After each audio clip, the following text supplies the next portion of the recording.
Carl and Lou here from Brrraaains A Head-Banging Life, gbhblofficial for short, and it's Freddy's Nightmares, an episodic recap. Season 1, Episode 5, and one of my personal favourite overall.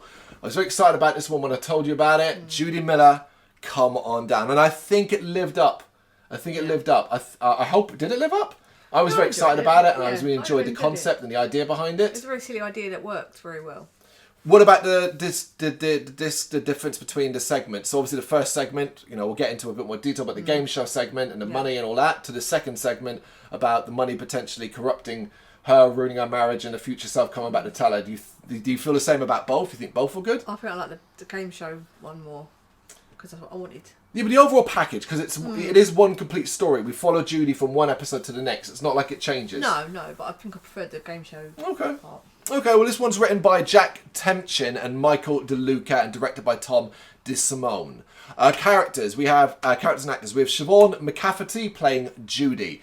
John Lemaitre as Tom. That would be Judy's husband. Susan Oliver as the maid. And just because I liked how he played the part, because I'd normally leave it there, that's the three major players of the show. Yeah. But I threw him in Larry Anderson as Sammy Ray.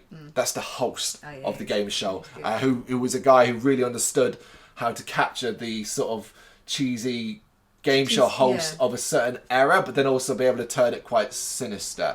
This episode is a phenomenal example of how well this show sometimes does this. What's real and what's a dream.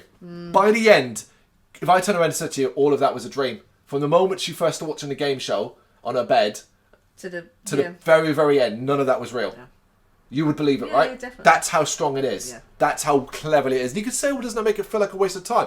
No, because they don't actually say at the end whether it was or wasn't. It's not like it ends and it's like, oh, she wakes up in bed and you're like, oh, well, that was all a waste of time because she just dreamt it. That's not the case. Yeah. It's the blurring of the lines. It's a great example of that. It's a great example of where their imagination can be let loose because, hey, this can just be a dream. We can apply this as a dream, or we can give it, this can be a dream part so it doesn't have to marry up with the rest. It's for us to decide. That kind of thing.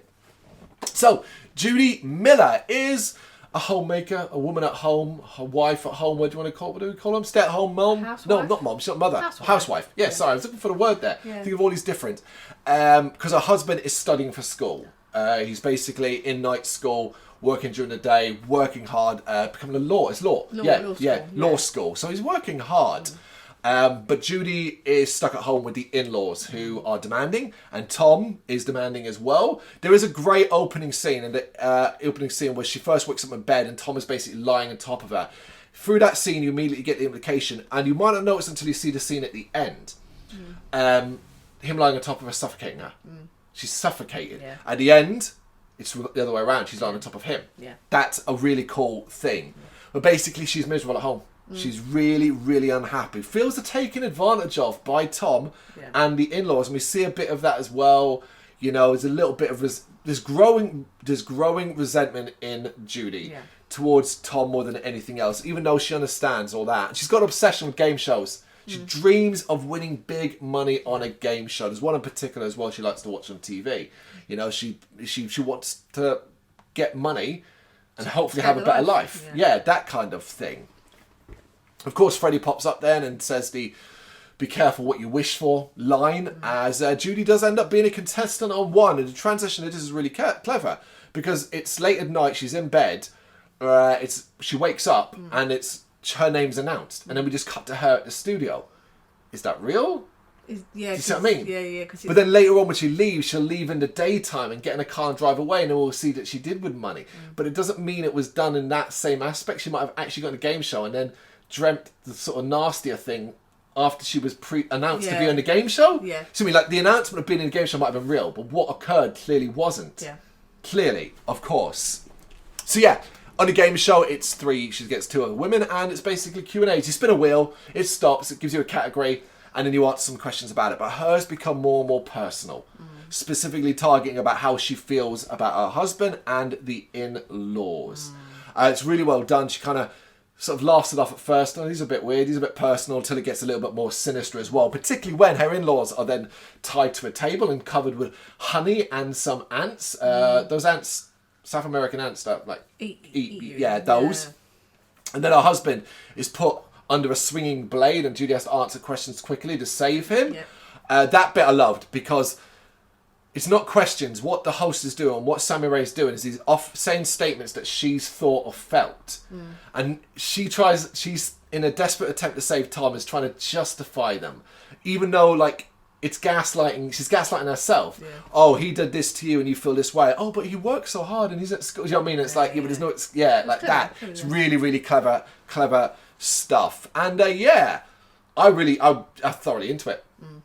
She played it really well. Yeah, she's great. Yeah, Siobhan McCafferty is really, really strong, really memorable role. And that continues into the second half as well, because again, we get this continuation that reveals that Judy did win money. A lot of money on a game show. Her and Tom have moved to a nice new house and sent the in-laws to their own place in Florida. They seem really happy.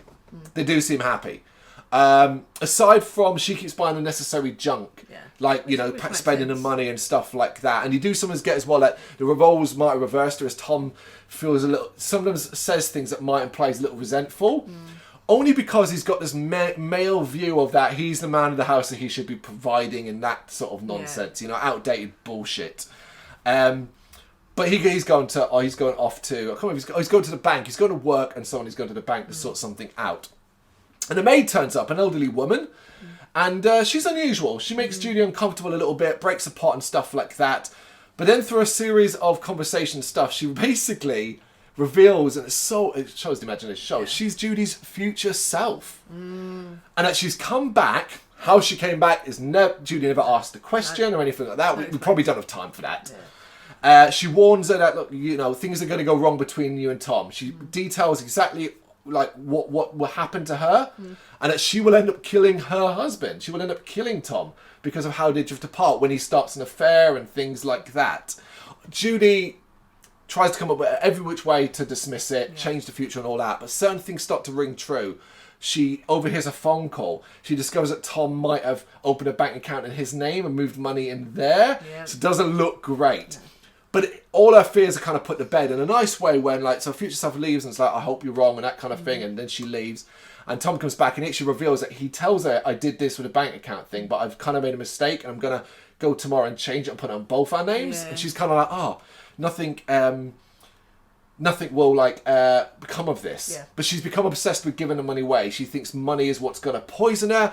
It does imply you do get a feeling maybe they were wanting to do the route of where the future self was actually a scam artist who had learned all this detail about her and then tried to use it some way to get money out, the money, transfer it to me, I'll look off, that kind of thing. And maybe with a bigger, longer story they could have done that, but they can't really hear. And Judy, Tom's not obviously no, doesn't really want to give the money away, but he doesn't put up too much of a fight here. It's like, okay, we'll sort all that out, that kind of thing. She figures doing that, hey, we were happy. I don't know why, but she didn't think we were happy in poverty. It's like, we weren't. That's the thing. There's a middle ground. Yeah, there's a middle ground. And we kind of just end there where nothing's really decided. You can say the future, but she picks up the newspaper that the maid, her future self, brought, and a knife drops out of it. And I guess that's implying that the future self stabbed. But I think the future self implied, why'd she bring the knife? If she didn't want it to be set up in a certain way. Because a lot of questions are unanswered. If she murdered her husband, did she get away from it? Did she go to prison? Why is she a maid now? There's so many things unanswered, unfortunately. There is that aspect of it. It does sort of end there with Judy sort of holding the knife, Tom sitting at the kitchen table, and the question being, will she? Is it inevitable, basically? Has fate already been written? Not enough time, is it, really? No, there isn't enough time. It's one that we remarked could have potentially worked as a 70, 80-minute movie. Yeah. A longer sort of story based around it could have been quite interesting, because it has the characters, it has the cast, and they do the best they can with the limited time they have. But for me, I love this episode. I think both segments are really well done, fit together nicely. I like the ambiguity of never really understanding what's real and what's a dream. Yeah.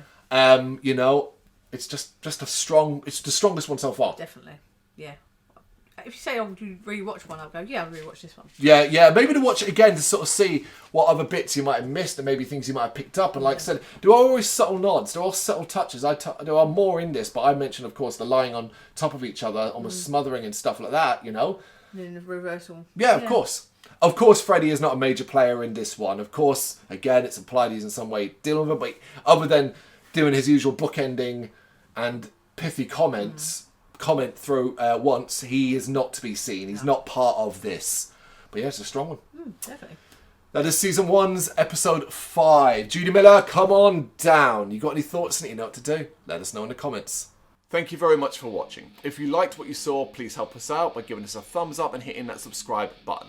If you really liked what you saw, consider donating to keep the website and channel running by buying us a coffee via our coffee page or picking up some merch from our Big Cartel store. You can check us out on gbhbl.com as well as via our social media, Facebook, Instagram and Twitter, as well as listen to our interviews via SoundCloud, Apple Music and Spotify. Just search for GBHBL. Games, horror and heavy metal. What else is life for?